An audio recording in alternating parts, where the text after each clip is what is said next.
क्या कृष्णमूर्ति ने, जे कृष्णमूर्ति ने बुद्ध को कॉपी किया हुआ है? कई सारे लोग कहते हैं कि कृष्णमूर्ति बुद्ध की तरह बात कर रहे हैं, गौतम बुद्ध की तरह।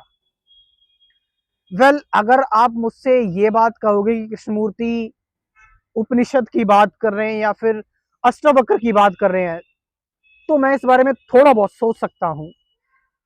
लेकिन बुद्ध की फिलॉसफी तो जहां तक मेरे को लगता है तो कृष्णमूर्ति की तो नहीं है।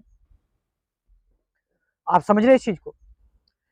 कृष्णमूर्ति बात कर रहे हैं चॉइसलेस अवेयरनेस की और बुद्ध बात कर रहे हैं विपश्यना की। बुद्ध बात कर रहे हैं माइंडफुलनेस की, कृष्णमूर्ति बात कर रहे हैं दृष्टा ही दृश्य है इस चीज की।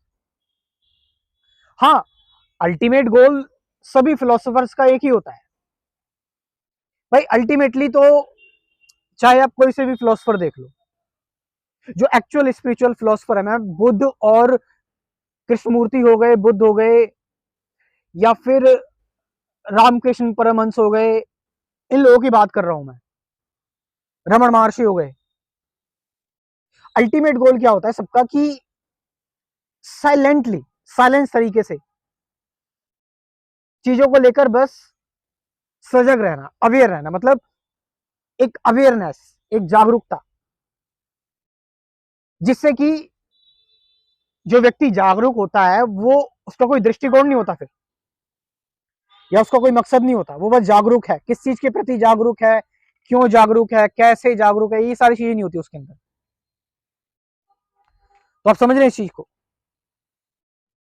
बेसिक लेवल पर फंडामेंटली ट्रुथ तो वही है, सत्य तो फंडामेंटली लास्ट में जो आज के फिलोसफर हो गए, आगे आने वाले फिलोसफर्स आएंगे, सत्य के राहगीर हो गए, सत्य के खोजी, और जो पीछे जिन लोगों ने बात की हुई है, पहुंचेंगे एक ही बेसिक पॉइंट पर, और वो बेसिक पॉइंट है साइलेंस।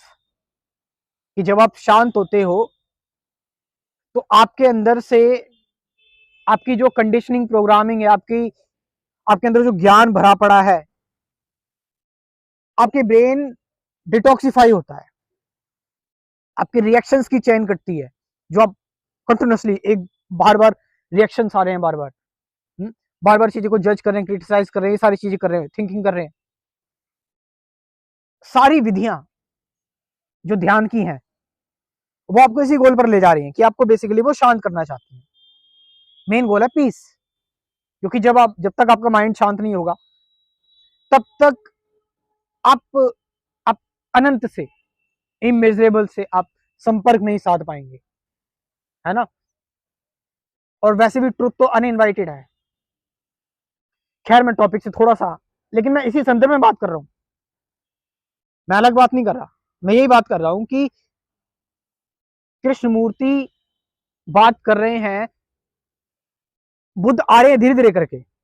बुद्ध कह रहे हैं कि पहले सांसों पर ध्यान लगाओ, माइंड को एक जगह कंसंट्रेट तो करो एटलीस्ट, उसके बाद धीरे धीरे करके बॉडी में सेंसेशन महसूस करो, उसके बाद अपने ऑब्जर्वर को गिरा दो।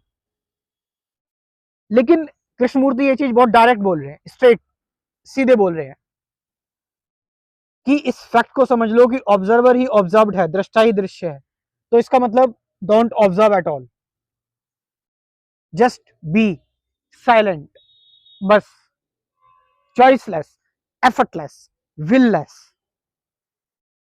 The passive awareness, the objective awareness. आप समझ रहे इस चीज को? तो ये बात कृष्णमूर्ति कर रहे हैं। और अध्यात्म की गहराइयों को, ध्यान को एक्चुअल में जो लोग समझना चाहते हैं, जानना चाहते हैं, मेरे पास उनके लिए बहुत कुछ है।